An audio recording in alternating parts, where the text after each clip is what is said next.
クラスメートであった山内さくらの葬儀は、生前の彼女にはまるで似つかわしくない雨の日に執り行われた。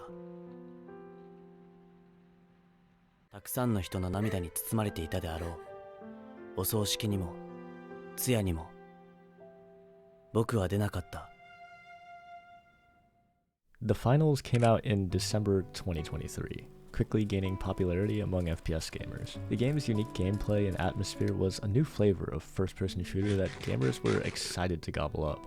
But over the next few months, it became clear that the developers just couldn't work fast enough to keep up with the hype, facing problems with balance, bugs, cheaters, and would slowly be forgotten about by the masses. So with the finals reaching its first anniversary, I decided that it's a good idea to check out and see how the game is doing. A decision that totally wasn't influenced by the people non-stop talking about it in my comment section. And I gotta say, this game has aged phenomenally. The game really plays like no other, with its giant maps, unique game modes, customizable kits, and best of all, the destruction. God, I absolutely love the chaos in this game. What? I'm 50 feet in the air! What is happening?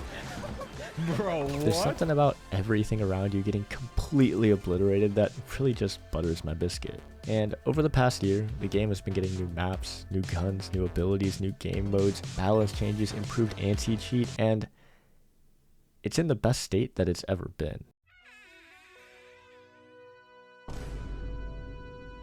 Were you killed? Sadly, yes. But I lived. Alright, see this shit? See this shit? Oh my god!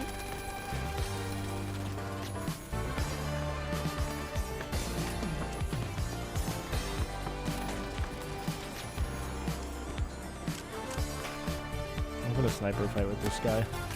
Oh!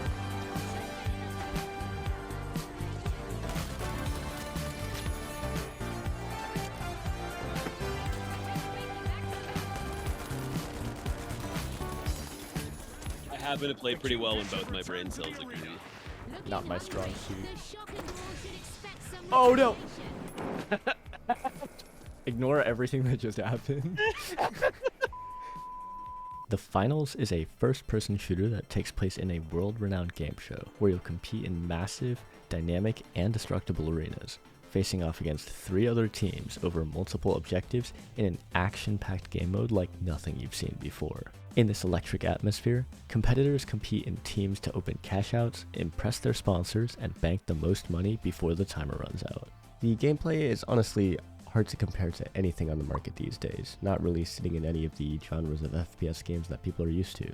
And the way the game plays can vary massively based on what class, weapons, and abilities you choose. No matter what you pick, the game is chaotic, fast-paced, and absolutely feeds my brain with that sweet, sweet dopamine moment to moment, more than any other FPS game I've played. Oh, you're pumped. That was really sick, actually. Clip it. They'll never know. You'll be on the History Channel the next time that they have to air some bullshit about aliens.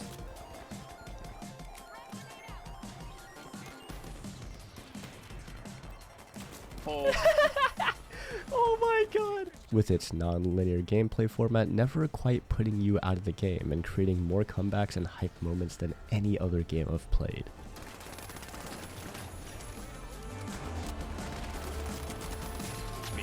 Maybe? Maybe? Perhaps? Perchancers? Any perchancers in chat? Oh! Izzy! Holy shit. The Finals plays in an interesting way that doesn't resemble any buzzword shooter genre. It's not a battle royale, not a tactical shooter, not a hero shooter, and definitely not an extraction shooter. The game's primary mode is Tournament, which is featured in World Tour and competitive play. And in my opinion, it's easily the most fun game mode I've ever played in any FPS game. Let me explain why. The tournament places 8 teams of 3 into a big tournament bracket, where 3v3v3v3 matches are played and the top 2 contenders of each match proceed to the next round. Win 2 rounds and proceed to the finals, where you'll face off against one other team to claim glory. Wow. Oh. Easy. We're actually the best. The objective is to finish the round with more money in the bank than all the other teams. A cash box will spawn, which people can open, grab, and bring to the cash out. The cash out can be stolen by interacting with it for 7 seconds, and the team that has control of it when 120 seconds is up will get all of the cash inside.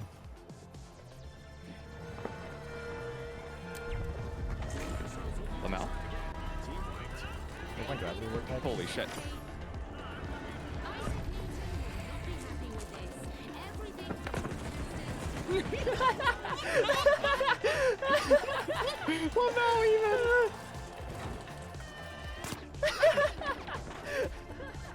What really makes this mode interesting and strategic is there's 2 sets of these boxes and 2 sets of cash outs, as well as 4 teams. And you can insert multiple cash outs into a cash out station. The boxes later in the round are also worth more, so you can go from last place to first place by stealing 2 cash outs at the last second. Surely no one steals. Someone stop him. Oh no, someone kill him, someone. No! No. No, we Oh, got we it. got it! We got it. Dude, that was like by milliseconds. I feel like they should have gotten that. The strategies you need in this mode are so interesting and like nothing I've played before due to the complexity of tournament. Sometimes the best play is to run away from the objective and let the timer run out. Sometimes the best strategy is to give the win to certain teams in order to knock out scary opponents from the tournament so that you don't have to play against them in the higher brackets. The tournament is really the best designed game mode I've ever played in an FPS game, and it feels so good playing it knowing that you have the potential to win no matter how far behind you are. And since tournaments are a best of 8 teams and 3 matches, you feel like you're on top of the world when you win one.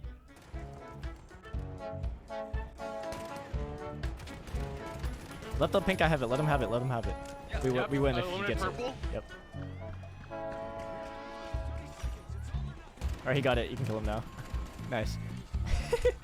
There's also a variety of arcade game modes for quicker and more casual play. There's Search and Destroy, a push game mode similar to Overwatch, and a kill confirmed style one where players and objectives drop coins that you can deposit to earn cash.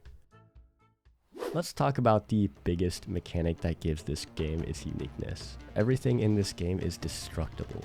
Not in chunks like in Fortnite or Minecraft. Everything is dynamic and has extremely realistic physics. You can be chilling in a building and protecting a cash box, and 2 seconds later the entire thing is falling apart and the box is 4 stories lower. I'm gonna do something drastic here. I'm blowing this entire tunnel up. Whoa. I am literally blowing this. Oh, how do we make it across? You go across. Go across. I'll be there. How? Oh, you didn't get off! I just kept the breath. I'm so sorry. Oh, that's my fault. The game loves giving you ways to destroy everything. There's throwable explosives littered all over the place, certain things that can catch fire and spread, even utility and weapons that can take out any wall that's in your way. What people have equipped can completely change the way the map holds up by the end of the match, or doesn't.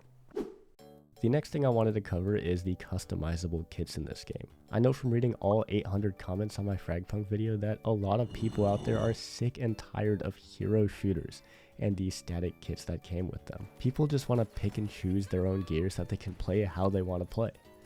And in this game, there's plenty of that. You can start by picking one of the 3 classes, light, medium, or heavy, with varying base health and movement speeds. Once you've picked your class, each one has a few different specializations you can choose from, as well as gadgets and weapons to pick from. The amount of combinations that you can achieve with this level of customizability is endless, providing a huge level of replayability and depth to the game. Let's start with light. Coming in at a whopping 4 feet tall and moving in and out of the shadows at breakneck speed, the light is a glass cannon class, weighing in at 150 health. Light specializations are all focused on stealth or speed, offering a dash, grapple, or a cloaking device. Each class also offers a suite of unique weapons, and when I say a suite, I mean an entire buffet. There is a lot of weapons in this game, each unique to their own class and with their own playstyles. There's a wide range of weapons for the light class, from SMGs to sidearms to melee weapons with a dagger and a sword, and things can get really wild with throwing knives or a bow. Oh, shit. On top of weaponry, each class also has a variety of utility gadgets to pick from. which can greatly alter the way you play the game. I'm not going to cover all of them here, but Light has a few really interesting ones, like the Gateway, Stun Gun, and Gravity Vortex.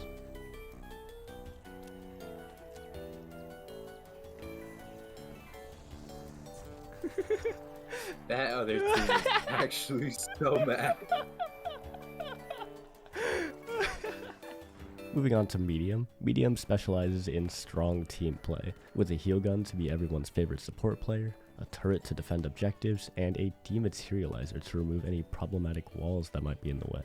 I really like the dematerializer as it makes my movement feel very slick and can lead to some really cool outplays. Medium's weapons also have a large variety, from auto and burst rifles, a revolver, a shotgun, and even dual blades. Medium even has a grenade launcher and a riot shield you can pick from. No matter how you like playing the game, each class has something for you. There's also a handful of gadgets on Medium, some with really useful ones like a jump pad for easy vertical movement or horizontal movement if you place it right. And check out this jump pad. What a gamer. The last class is Heavy, a larger and more bulky class that can absolutely wreck the map. This absolute unit of a class absolutely dwarfs Lights and has 4 specializations to pick from. Charge and Slam destroys buildings and unsuspecting victims. Goo Gun creates your own cover and blocks doorways.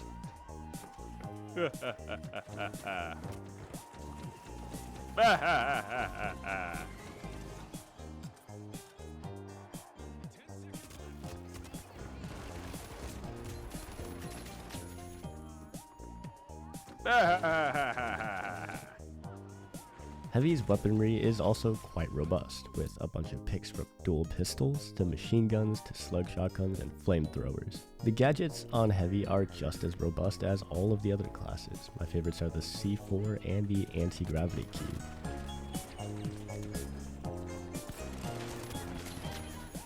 I cubed it. With this amount of customization, you can really bake your own cake any way you want it, and you can tune your loadouts with the way each map plays. No matter what your preferred playstyle and skill set is, there's something in this game for you.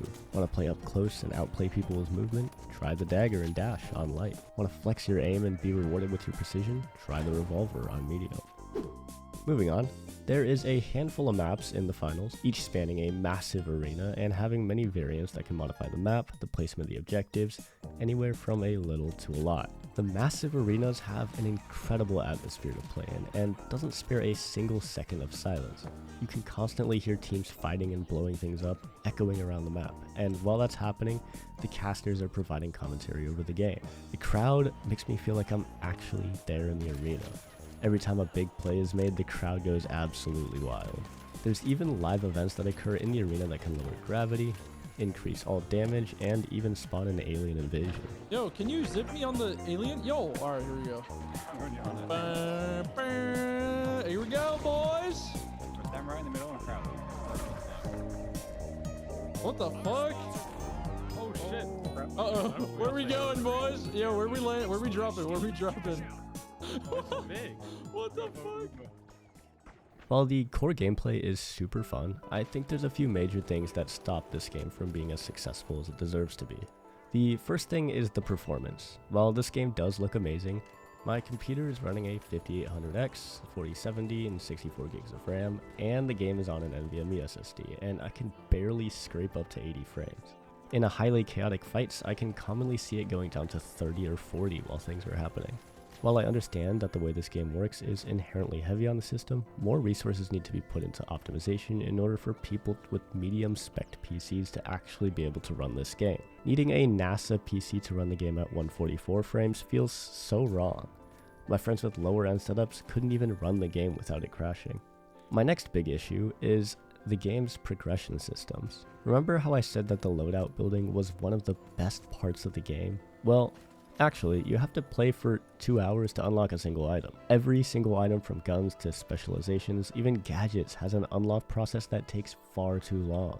This absolutely sucks for the new player experience and destroys new player retention. If people don't like the base kits that are provided, they'll likely uninstall the game before being able to try out a loadout that would have suited them better. Overall, the finals has a ton of potential. The gameplay is something that's hard to compare to any other shooter on the market and is designed to be as fun as possible. The game's kits and weapons provide a lot of depth and expression, allowing players to play the game in any way they please, a high demand factor in the current gaming market mostly consisting of hero shooters. With a few tweaks to progression and performance, this game can go a long way. So definitely give this game a spin if you haven't tried it yet or haven't touched it in a long time. It's a ton of fun. Thanks for watching. Bye!